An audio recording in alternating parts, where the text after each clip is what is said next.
From Montana's news leader, this is the MTN Noon News. Good afternoon. Thanks for joining us on the Noon News. I'm Andrea Lutz. State leaders say a program to provide bonuses to Montanans who re-enter the workforce is likely to run out of money. That story in a minute, but first. New at noon, after months of negotiation, White House officials believe they've reached a deal in President Biden's massive infrastructure bill. Here's today's leading look. Well, Biden says the deal is something every Democrat in the Senate will support. The $1.75 trillion includes universal pre-K and extending the child tax credit, as well as devoting the largest investment ever to combat climate change. On the chopping block, though, is paid family leave and free community college. Well, new numbers show just how devastating the pandemic has been for the daycare industry.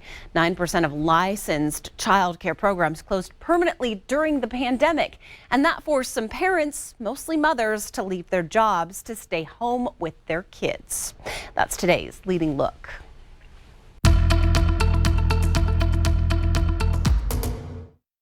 Well, happy Thursday, everybody. The latest drought monitor is out, and for the most part, we've remained unchanged. It hadn't gotten worse, hadn't gotten better. Now, some parts that have seen some improvement, southwest Montana, also southeast and eastern parts of the state. Some areas have seen some degradation, gotten a little worse around the Great Falls area, also around Bozeman.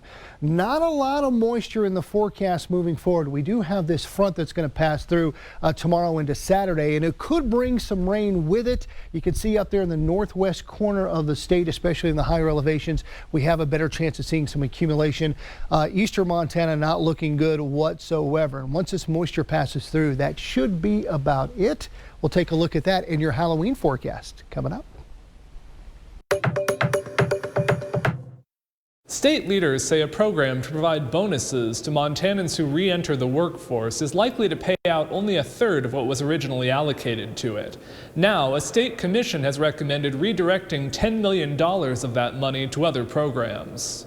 The return-to-work bonuses were intended to encourage people to rejoin the labor force and to help employers struggling to fill open positions. They went along with the state's decision to phase out extra pandemic-related unemployment benefits. The bonuses are open to people who were receiving unemployment benefits on May 4th and who take a new job between May 4th and October 31st and remain with that employer for at least 4 weeks. The state initially estimated about 22,000 people would be eligible for the bonuses. They've received about 5,800 applications so far and approved just over 1,900, distributing $2.3 million in payments. 1,200 applications were rejected. The Montana Department of Labor and Industry says by the end of the program, they expect to pay out no more than $5 million, leaving $10 million unused. I will tell you, to be honest, it will likely be a little bit more than the 10 million, but but 10 million is a safe floor with everything that we have and everything we estimate to have. The commission supported using more than $4 million of that money for a new recruitment initiative aimed at attracting out-of-state healthcare workers to Montana.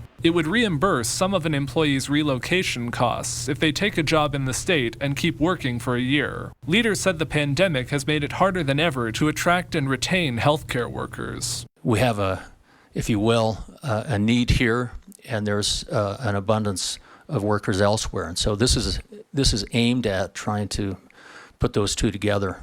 As the Return to Work program approaches its end, a spokesperson for Governor Greg Gianforte's office said in a statement, ending federal supplemental unemployment benefits and offering return to work bonuses have been effective, successful tools to get Montanans back in the workforce. In September, Montana's unemployment rate reached a 14-year low, and we recovered all jobs lost since the start of the pandemic. Further, since the governor took office, unemployment claims in Montana are down more than 90%.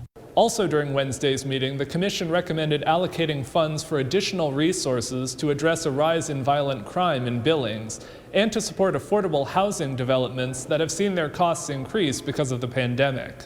In Helena, Jonathan Amberian, MTN News.